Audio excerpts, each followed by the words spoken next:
राधे राधे गुरुजी जी। मैं जयपुर से आई हूँ। स्मृता शर्मा मेरा नाम है और मेरा प्रश्न ये है कि क्या सनातन धर्म के अनुसार बिना कन्यादान किए विवाह संपन्न है हो सकता है या नहीं?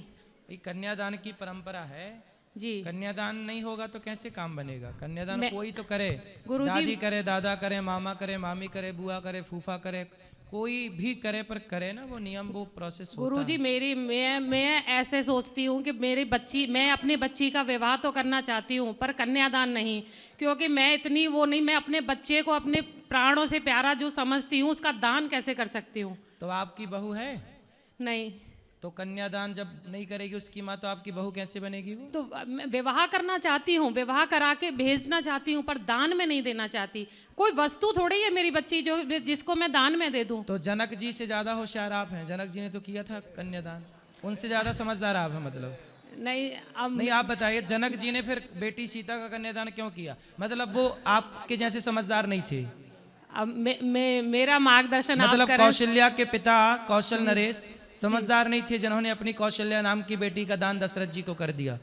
राम की माँ कौशल्या का भी तो कन्यादान हुआ है। वो तो महान थे, मैं इतनी महान नहीं हूँ ना, मुझे अपने बच्चे का दान में नहीं दे सकती। आपके पिताजी कोई वस्तु नहीं है ना बच्ची। आपके पिताजी ने आपका कन्यादान किया कि नहीं? जी किया था। तो आपके पिताजी मूर्ख थे मतलब? अब उन्होंने किया, लेकिन मुझे ऐसा लगता है कि नहीं, तो क्या करना चाहिए? क्या विवाह संपन्न नहीं माना जाएगा अगर अपने लगने? देखो शास्त्र ऐसे नहीं है कि लग क्या रहा है लग क्या नहीं रहा। जो नियम है, जो शास्त्र, जो वेद कहते हैं वही धर्म है। यद्यपि शुद्धम वेद विरुद्धम ना करणीयम। वेद जो कहते हैं वही मानो, जो वेद कहते हैं वही मानो, जो वेद मना करते हैं वो मत करो। आप तो वेद विरुद्ध जा रही हो, सनातन विरुद्ध है ये। कन्यादान, आज जितनी बेटियां हैं ससुराल में जीवन गुजार रही हैं, तो क्या कन्यादान करके क्या कोई बुराई है? नहीं गुरुजी, केवल आपको बहू ऐसी मिले जो विवाह तो हो जाए आपके बेटे से, पर वो अपनी माँ से जुड़ी रहे, आपका घर बर्बाद हो जाएगा। नहीं गुरुजी, तो बेटे का कन्यादान क्यों नहीं होता? विवाह तो उसका भी होता है। आजकल के बेटों का कन्या पहले हो जाता है। लड़की बाप माँ बाप छोड़ती है, उससे पहले शादी के 4 महीने बाद ही लड़का अपना बाप महतारी सब छोड़ देता है। वो कहते हैं लोग, कहते हैं कि बेटियां पराई होती हैं। बेटियां आजकल नहीं पराई होती, आजकल बेटियां अपने माँ बाप से कनेक्ट रहती हैं। विवाह के बाद लड़के पराये हो जाते हैं, जो माँ की तरफ देखते ही नहीं है। लेकिन वो धार्मिक संस्कार में उसमें तो नहीं आता ना। विवाह में ऐसे कन्यादान बेटी का ही किया जाता है, बेटे का नहीं। तो आप विवाह दोनों का। तो आप अपने बेटे का कर देना, क्या दिक्कत है? आप अपना बेटा दे देना अपने बेटी के माँ बाप को, ले जा हमारा बेटा तुम रखो, हमारी बेटी हम खुद रखेंगे। नहीं रखे, ऐसा करो, फिर आप नई परंपरा शुरू करो। आप अपना बेटा दान कर देना। है बेटा आपका? गुरुजी रखने की पहले बात कितने नहीं बेटे हैं आपके?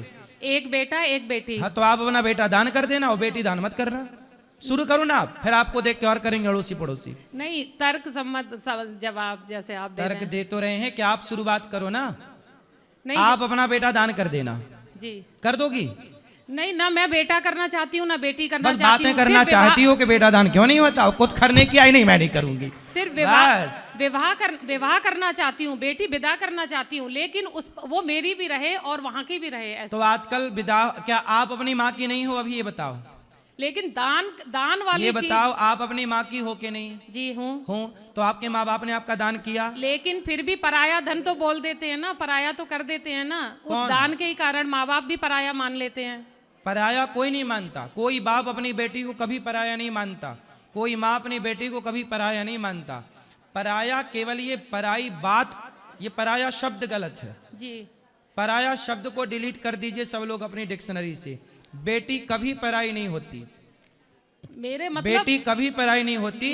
इस घर से उस घर जाना ये विधि का विधान है। इसी से संसार चलता है, इसी से व्यवस्था। ये संसार की व्यवस्था कैसे बनेगी? यदि लड़की सदा मायके में रहेगी, कन्यादान नहीं होगा, तो वो मायके से ससुराल नहीं जाएगी, तो ससुराल कैसे आगे बढ़ेगा? संतान कैसे होगी? फिर व्यवस्थाएं कैसे बनेगी? नहीं, विदा करने के लिए बेटी ससुराल भेजेंगे, लेकिन पहले उसका एक घर था, अब 2 घर है, ऐसे। अच्छा ये बताओ, बेटा पुत्र धन होता है कि नहीं? पुत्र धन? हाँ, होता है कि नहीं? धन तो नहीं, पुत्र है, लेकिन धन कैसे हो जाएगा? धन हाँ, तो, धन को मेरी तो किसी माँ, को भी दे सकते हैं। इसलिए आपके अभी समझ नहीं है। जी। शास्त्र कहते हैं गौधन गजधन, जैसे गौधन होता है, गाय है मतलब धन है, जमीन है मतलब धन है, सोना को धन बोला जाता है, जमीन को धन बोला जाता है, ऐसे पुत्र भी धन है, पुत्री भी धन है। शास्त्र कहते हैं बेटा बेटी क्या है? माँ बाप का धन क्या है?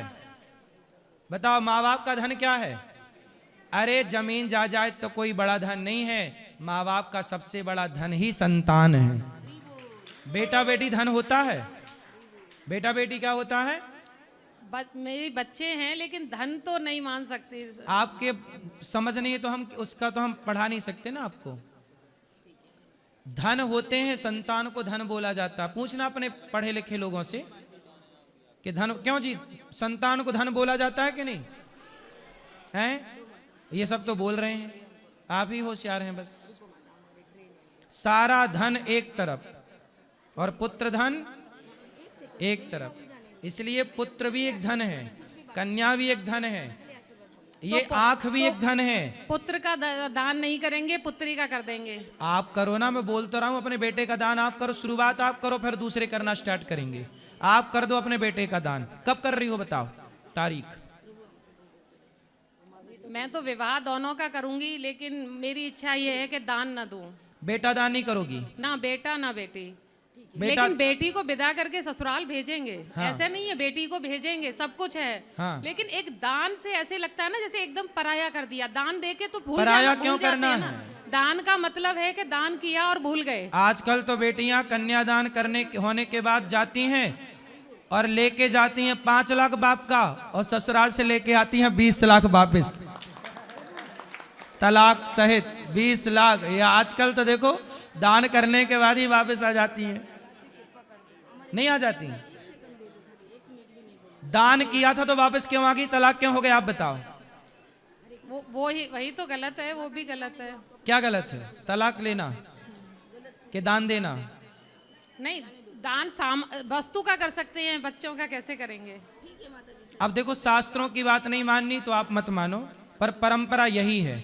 जनक जी ने कन्यादान किया, रुक्मणी जी के पिता भगवान श्री कृष्ण का जब विवाह हुआ, उनके पिताजी आए, पूरा विधि विधान बाद में हुआ, सब कन्यादान हुआ।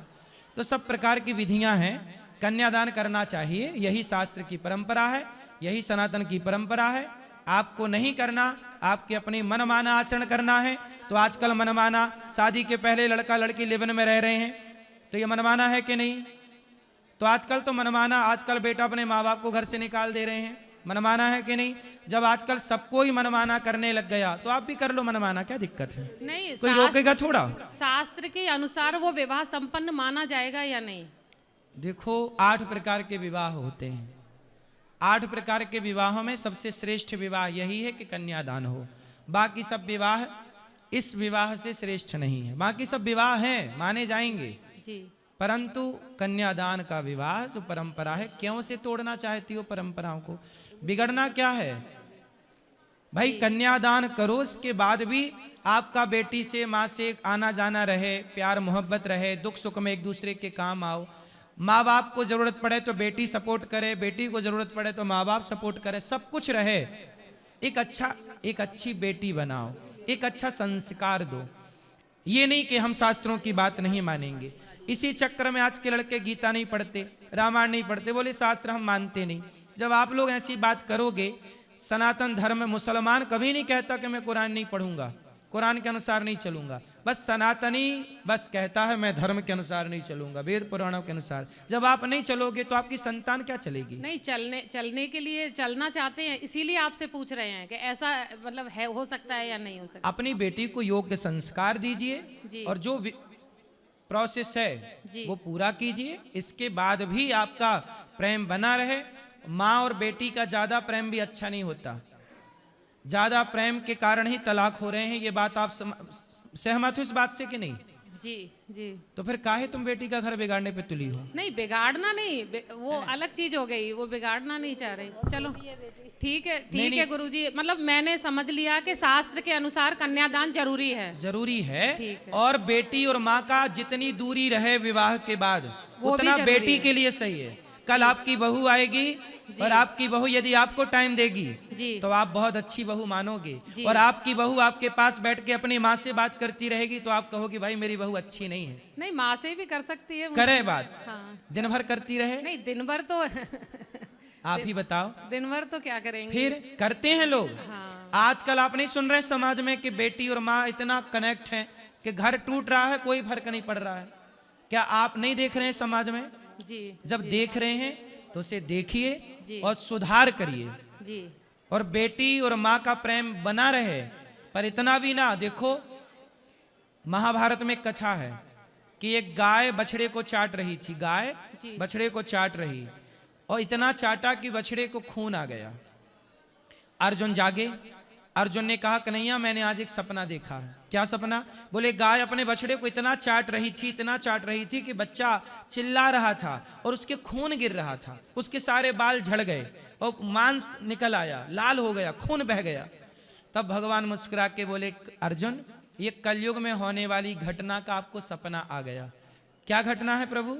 तब भगवान बोले कलयुग में माता पिता अपने बच्चों से इतना प्रेम करेंगे, इतना प्रेम करेंगे कि उनका वही प्रेम उन बच्चों को बिगाड़ देगा, बर्बाद कर देगा। जय हो राधे। अति सर्वत्र वर्जित। आपने एक गीत सुना होगा, एक गीत सुना होगा, चाहे बेटा कितना प्यारा हो उसे सिर पे बिठाना ना चाहिए, चाहे बेटी कितनी सुंदर हो उसे घर घर घुमाना ना चाहिए। तो ये सब बातें हैं, अब आज के लोग समझते नहीं है, लेकिन हर बात के पीछे कोई अर्थ है। ठीक है। यदि कहा जा रहा है कि बेटा वहां आप जैसे कहती हो ना बेटा मोबाइल ना चलाओ, तो बच्चा कहता हमारी माँ कैसी है बताओ, मोबाइल चलाने से रोकती है। लेकिन आप समझती हो कि मोबाइल चलाना गलत है, पर बच्चा नहीं समझता। बच्चा कहता कि मेरी माँ तो दुश्मन है, मोबाइल नहीं चलाने देती, जबकि आप उसके भले के लिए बोल रही हो। ऐसे ही शास्त्र सदा भले की बात करते हैं, लेकिन कई बार हमारी अज्ञान बस समझ में नहीं आता। हमें लगता जी ये तो क्या कह रहे हैं शास्त्र वेद पुराण गुरुजन। उसी अज्ञानता को दूर करने के लिए आपके पास आए हैं। हाँ, तो अब समझ में आई बात की नहीं? जी, क्या समझ में आया बताओ? बस ये आया कि शास्त्रों के अनुसार ही अगर कन्यादान उसमें है, लिखा है, उसके द्वारा ही विवाह संपन्न होना है तो वही करना है। ठीक, राधे राधे। खुश रहिए।